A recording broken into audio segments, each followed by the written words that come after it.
how do you wait for what you want? Do you wait loudly?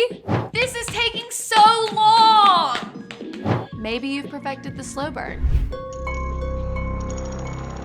Or you played the blame game. It's all your fault for making us wait. So not fair. Or maybe instead of waiting, you just let it all out. Waiting until later for what you want now is never easy. But it is possible to wait well. For starters, when you have to wait, take a deep breath. And another one. That lets your body know it's okay to chill out for a minute. You can use the time to focus on something positive, like all the stuff you've got to be grateful for. Food to eat, a place to sleep, friends. Oh, my dog.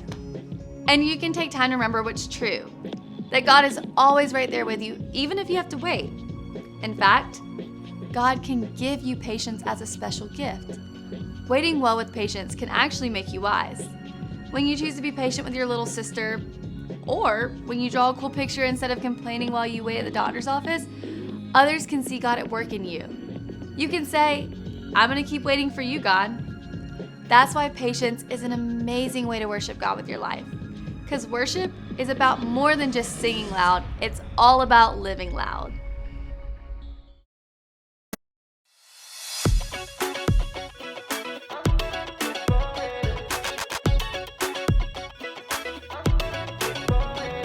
Your plans, your dreams are so much greater. Your timing, you keep, it's always better. So when I'm feeling weak, your strength is always perfect. So I'm holding on, cause I know it will be worth it. So I'm waiting, I'm gonna keep on waiting. With my whole heart in you, God, I'm gonna trust in you.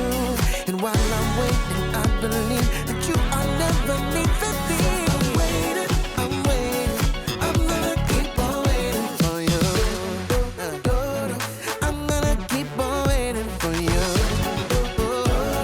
I'm gonna keep on waiting. When you move, I'll move, and not a second sooner. Cause you're with me, it's true. I won't worry about the future. So when I'm feeling weak, your strength is always perfect. So I'm holding on, cause I know it will be worth it. So I'm waiting, I'm gonna keep on waiting. With my whole heart in you, God, I'm gonna trust in you. And while I'm waiting, I believe that you are never leaving me. I'm waiting, I'm gonna keep on waiting for you. I'm gonna keep on waiting for you. I'm gonna keep on waiting. Don't wanna rush it, don't wanna jump too soon, no. My life I'm made for, I know I'm finding you.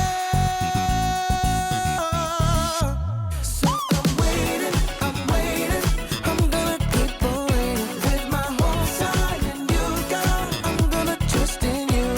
And while I'm waiting, I believe that you are never leaving me. I'm waiting, I'm gonna keep on waiting for you. I'm gonna keep on waiting for you. I'm gonna keep on waiting.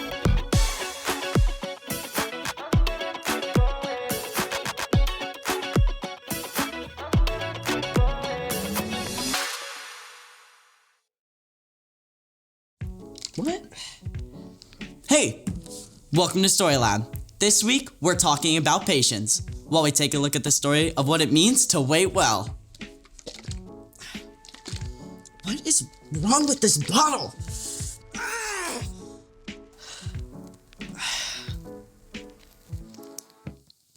I mean,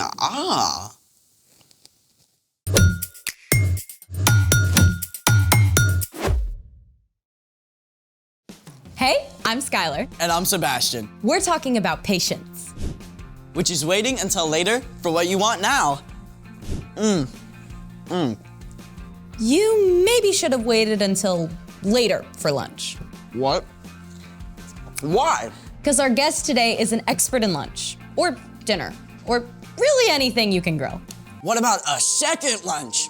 A lemon cheese, afternoon tea, supper? He probably can do that too, Hobbit boy. Well, what are we waiting for? Nothing. Without further ado, let's welcome Grill Master Kevin. Hey everyone! Kevin! I'm so excited that we're gonna have a grilling expert with us today. Well, mostly I just like eating, especially really good meat, and so I've tried to learn more about that. And the fun part about when you're cooking meat is that you always get to eat it. So we've heard that your pulled pork is unparalleled. Well, at least according to my family and friends, especially my kids. So do you think you could maybe walk us through on the way you prepare your famous pulled pork? Absolutely! Let's make it!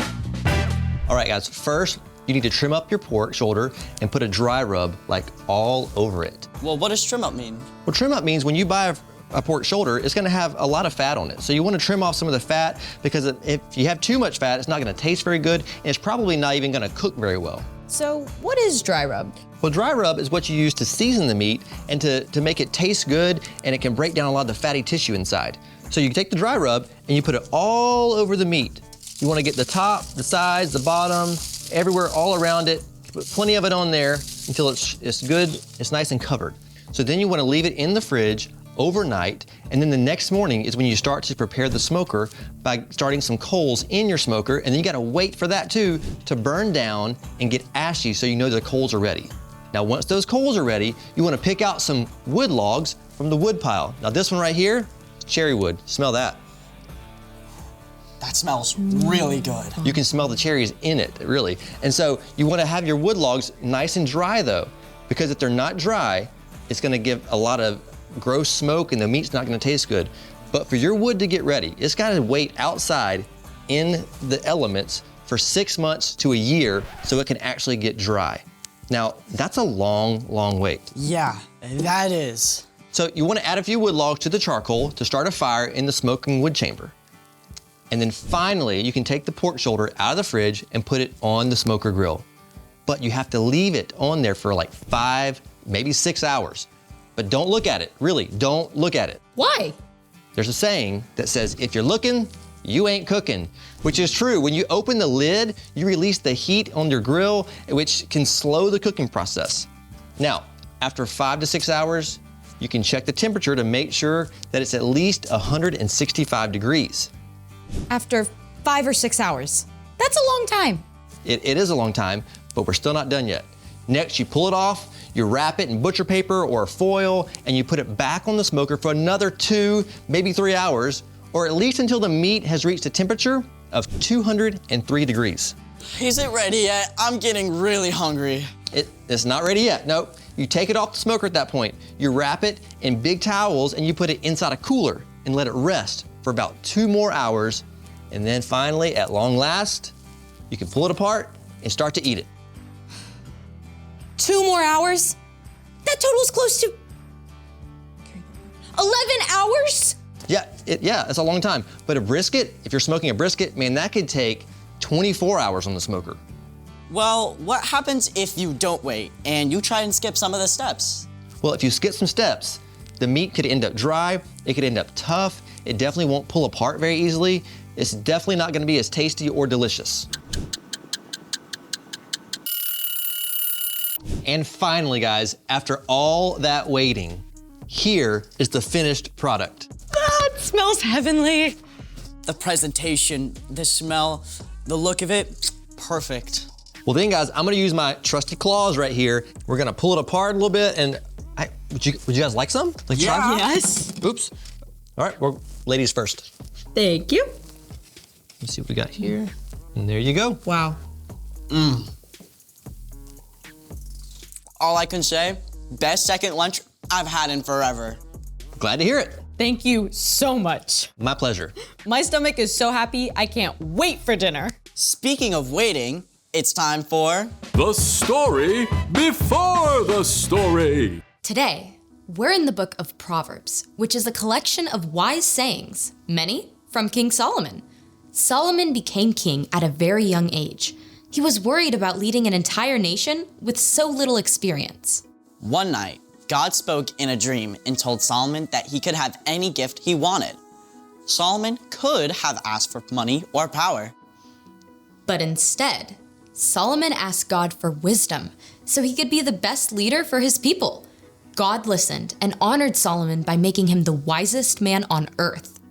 Many of the things Solomon learned were said and written down, together with other wisdom. The sayings, called Proverbs, are short sentences or stories that help people make wise decisions in their everyday lives. Which is where our story starts. Take it away. Hey everyone, I'm Erica, and today,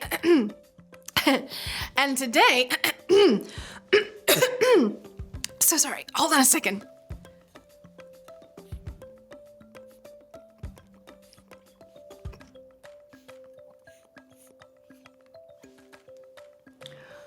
Whew, that's better. Thank you for your patience, which is actually what we're talking about today. In Proverbs, we find wisdom that can apply to every area of our lives, especially when we get frustrated or have to wait for what we want. Let's check out this awesome verse. Proverbs 14:29 says, "Anyone who is patient has great understanding, but anyone who gets angry quickly shows how foolish they are." Ouch! Let's break that down. Anyone who is patient has great understanding. Someone who has understanding makes wise choices. So, choosing patience can help you become a wise person. But let's look on that flip side. But anyone who gets angry quickly shows how foolish they are. Being foolish doesn't mean that you aren't smart. In fact, you could get 100% on every test and still make foolish choices when something makes you angry. Patience is a gift and skill that you can develop. It's all about choosing to respond instead of react. Think of it this way. Suppose a kid cuts ahead of you in line on the playground. If you choose to react without thinking first, you're probably going to shove back or yell at them. And we all know how that ends up. But if you choose instead to respond, you take a deep breath first, you think about what you're gonna say and do. You remember that you have the power to stop a fight rather than add to it. You might even make a quick silent prayer to God. Help! It's very silent. Then you choose to respond with patience and not shove back or yell. You can always tell a teacher if it keeps happening, but in the meantime, you stop a fight and you will still get a turn, even if you have to wait a little longer. In the Bible, we discover a lot of stories about patience. Stories about people who were super impatient, but also stories of people who learned patience through the tough work of waiting. Take King David. He waited more than 10 years from the time he was anointed as Israel's next king until he actually became king. And during most of that time, he was on the run. I keep my eyes always on the Lord. He is at my right hand, so I will always be secure. Or think about Joseph.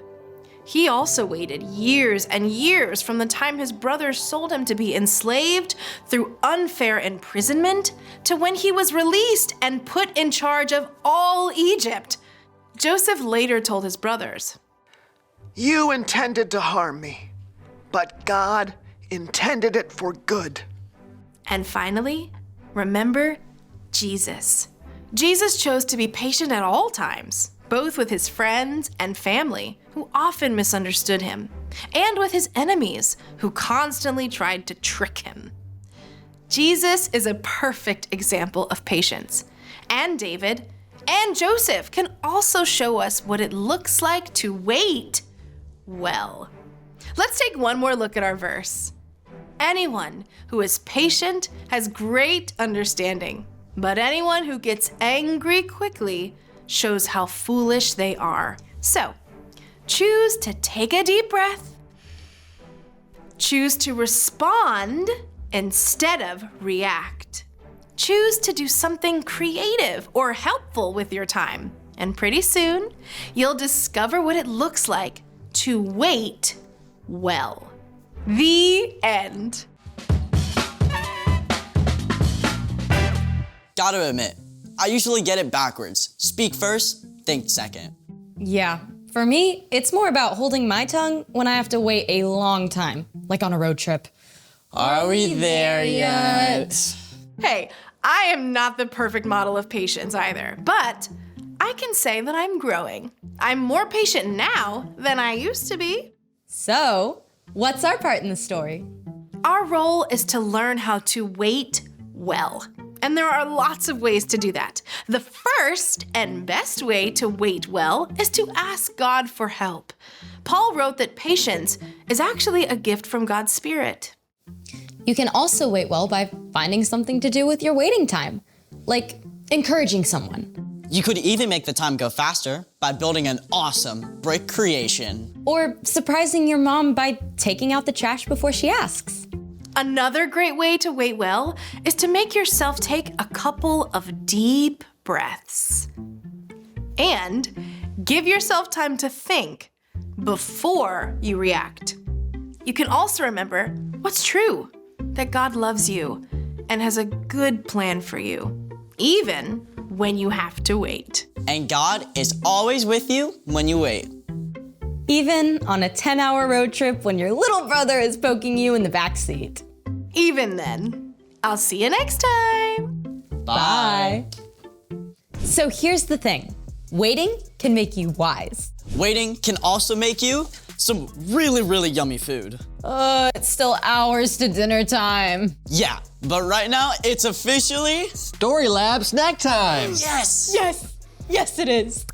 Thank you for joining us in the Story Lab. See you next time.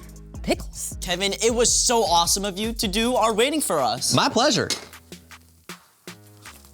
Singular Can't forget mine pickle. too. I like Story Lab snack time too. Don't forget the barbecue sauce. You gotta have barbecue sauce. That's the most important part.